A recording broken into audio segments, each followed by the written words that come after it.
Good morning, students. Today I'm going to start a new chapter from your Vistas, sixth chapter on the face of it. Susan Hill is the author. This play is featuring an old man and a small boy meeting in a farmer's garden. The old man strikes up a friendship with the boy who is very withdrawn and defiant. So, how they both will have a bonding, we will see in this chapter. Before I would like to describe the author. Susan Hill is an English author of fiction and non-fiction works. Her novels includes Mean, The Woman in Black, The Mist in the Mirror, and I Am the King of the Castle. And she has received an award for this novel also in 1971. So now a brief introduction of the chapter on the face of it. The story is about a teenage boy, Derry, who has a burnt face, and Mr. Lamb, who is disabled old man with an artificial leg made of tin. Derry accidentally enters his garden so that he can hide from people who hate him because of his ugly face. Mr. Lamb not only welcomes him in his garden but also encourages him to lead a normal life, leaving behind his past. और यहाँ पे इस chapter में जो है ये जो young boy है, टीनेज बॉय है डेरी, उसका जो चेहरा जला हुआ है वो जो है हम कह सकते हैं उसने लाइफ को नेगेटिव एस्पेक्ट्स में ही लिया है. हमेशा लाइफ के लिए वो नेगेटिव थॉट्स ही रखता है. वो कभी भी खुश नहीं रहता. वो हमेशा लोगों से दूर रहता है क्योंकि उसका चेहरा जो है उसे अगली लगता है. जब वो अपने आप को लोगों से हाइड करने के लिए जब उस मिस्टर लैम के गार्डन में आता है, उनसे जब मिलता है तो कैसे मिस्टर लैम उसको एंकरेज करते हैं अपने लाइफ को नॉर्मल लाइफ लीड करने के लिए, अपने पास्ट को भूलने के लिए, वो हम आगे इस चैप्टर में एक्सप्लेनेशन के थ्रू यहाँ पर हम देखेंगे. तो यहाँ पर एक ब्रीफ समरी इस चैप्टर की. The story begins with a teenage boy entering a garden. His face is burnt on one side due to an accident when acid falls on the half of his face. He has gone there to hide as he is afraid of facing people. He fears being teased by others for having such a face. But when he enters, he finds someone already present there. He tries to leave the place but he is stopped by the old man. जब वो उस garden में पहुंचता है उसे लगता है वो अकेला है, लोगों से बचने के लिए वहां जाता है. जब वहां पहुंचता है तो उसे लगता है कोई और वहां पर है. जब वो वहां से जाना चाहता है तो वो ओल्ड मैन उसे रोकते हैं. वो है mister Lam, the owner of the garden. Derry feels guilty for entering the garden without permission. फिर उन्हें गिल्ट फील होता है डेरी को कि वो बिना पूछे उनके गार्डन में आ गए. मगर मिस्टर लैम कहते हैं welcome Jims and tell Jims not to live just because of his presence.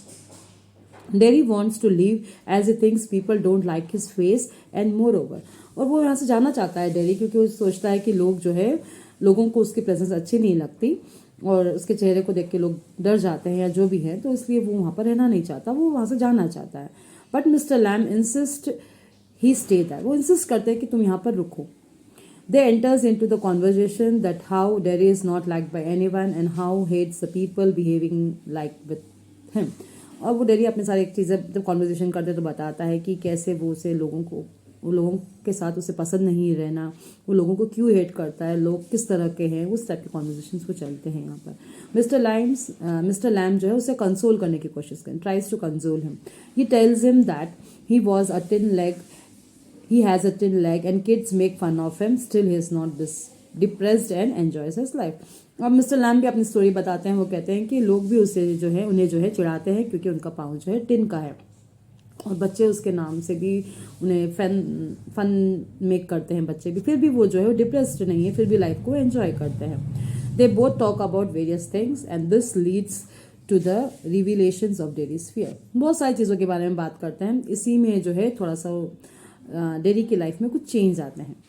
उसके डिप्रेशंस में, hatred about his being in such a condition, वो सारी चीज़ें जो हैं वो कंसोल हो जाती है मिस्टर लैम के through. But mister Lam keeps on telling him to think of the positive things. Soon they become friends and mister Lam ask him to help him to plucking the crab apples of his garden. फिर दोनों जो है conversation के through दोनों धीरे धीरे आपस में फ्रेंड्स हो जाते हैं. मिस्टर लैम उन्हें डेरी को कहता है कि उन्हें वो हेल्प करे क्रैब एप्पल्स को तोड़ने में. Dairy tales him that he had come too far from his home and hadn't told anything about this to his mother. तो डेरी जो है, जब मिस्टर लैम उसकी हेल्प मांगते हैं तो डेरी कहता है कि वो बहुत दूर आ चुका है अपने घर से, अपने मदर को इसके बारे में कोई इन्फॉर्मेशन नहीं है, तो वो जो है अपनी मदर को इन्फॉर्म करना चाहता है। Mister Lam tells him to take permission from his mother. Derry finds it difficult and this leads to a small quarrel between both of them. अब इसे थोड़ा मुश्किल लगता है, तो उसके मदर के साथ जब वो बोलता है कि उसे वापस जाना है तो थोड़ा डिफिकल्ट उन्हें लगता है। At last, Daddy tells him that he would come back after taking his mother's permission. His mother does not want him to go back, but he comes back again to fulfill his promise. जब dairy और Mr Lam इस conversation में होते हैं, dairy कहते हैं कि आप कैसे इतना श्योर हो कि मैं वापस आऊँगा, तो डेरी कहता है तुम ज़रूर आओगे, तो वो कहता है कि नहीं आऊँगा, वो कहता है ज़रूर आओगे। तो फिर डेरी कहता है चलो ठीक है, मैं अपनी मदर से परमिशन लेके आता हूँ। उनकी मदर परमिशन नहीं देती है, फिर थोड़ी देर वो दोनों आर्ग्यू करते हैं, फिर वो वापस अपने प्रॉमिस को फुलफिल करने यहाँ पर आते हैं। Meanwhile, Mr. Lamb climbs the ladder on his own to pluck the crab apples as he was sure that Derry would not return. अब मिस्टर लैम को भी ऐसा लग रहा था कि शायद क्या पता बहुत समय हो गया तो शायद वो डेरी वापस नहीं आएगा, तो वो खुद चढ़ जाते हैं लैडर पे एप्पल्स को तोड़ने के लिए। He was disable and it was difficult for him to climb. वो डिजेबल थे तो उनको मुश्किल था वो लैडर पे चढ़ना, मगर वो चढ़े। Mister Lam falls from his ladder and dies. अब मिस्टर लैम जो चढ़ तो जाते हैं मगर उससे वो गिर जाते हैं और वो मर जाते हैं। Derry on the other hand returns to the garden to help him. जब वो आते हैं, डेरी वो गार्डन में आते हैं हेल्प करने के लिए। When he returns the garden he sees mister Lam lying on the ground. वो जब आता है तो वो देखता है कि मिस्टर लैम जो है ग्राउंड पे गिरे हुए थे। Derry tries hard to make him move but did not yet get any response from him. अब डेरी जो है कोशिश करता है उन्हें उठाने की, मगर कोई रेस्पॉन्स मिस्टर लैम नहीं देते। Finally comes to know that he is dead and starts crying. फिर फाइनली उन्हें पता चलता है कि मिस्टर लैम मर चुके हैं और वो बहुत ज़ोर ज़ोर से रोते हैं। वो क्यों रोते हैं हम देखेंगे। वो कहते हैं शायद ये कि yes I am back here. तो यही यहाँ पर ये चैप्टर है जो ऑन फेस ऑफ इट, कि कैसे मिस्टर लैम जो है डेरी को जो है मतलब अपने बातों से कन्विंस कर लेते हैं उसे पॉजिटिव लाइफ को दिखाने में, positive aspect of life, to leave the past and move on to the present. और यहाँ पर हम इस चैप्टर को सीन वाइज हम यहाँ पर समझेंगे। फर्स्ट सीन इसका ये है, mister Lamb's garden. There is occasional sound of bird song and of tree leaves rustling. There is footsteps and are heard as he walks slowly and tentatively through the long grass. He pauses, then walks on again. He comes around a screen of bushes so that when Mr. Lamb speaks to him, he is close at hand and there is startled. ये first scene है इस chapter का, जब यहाँ पर जो है mister lamb के गार्डन में डेरी आते हैं। और मिस्टर लैम का गार्डन क्या है, वहाँ पे हमेशा बर्ड्स सॉन्ग्स सुनाई देते हैं, ट्रीज़ के पत्तों की रसलिंग की आवाज़ सुनाई देती है। और उसमें जो है डेरीज के फुट स्टेप्स की आवाज़, जो स्लोली वो जो फुट स्टेप्स रखते हैं, वो लॉन्ग ग्रासेस के बीच में चलने की कोशिश करते हैं, फिर रुक जाते हैं, फिर चलते हैं, तो वो आवाज़ वहाँ सुनाई दे रही है। जब वो बुशेस के बीच में जब आ जाते हैं तो मिस्टर लैम उनके साथ बोलते हैं। अब जब बोलते हैं ना तो डेरी जो है वो देखकर चौंक जाता है। क्यों? क्योंकि उन्हें लगता है शायद यहाँ पे कोई नहीं, तभी डेरी यहाँ पर एंटर करते हैं। यहाँ पे first mister Lamb mind the apples. Mister lamb जो है उन्हें कहते हैं कि तुम एप्पल्स का ध्यान रखना। Derry that's who is there. अब डेरी कहता है वहाँ कौन है। Mister Lamb's my name, mind the apples, crab apples, those are windfalls in the long grass, you could trip.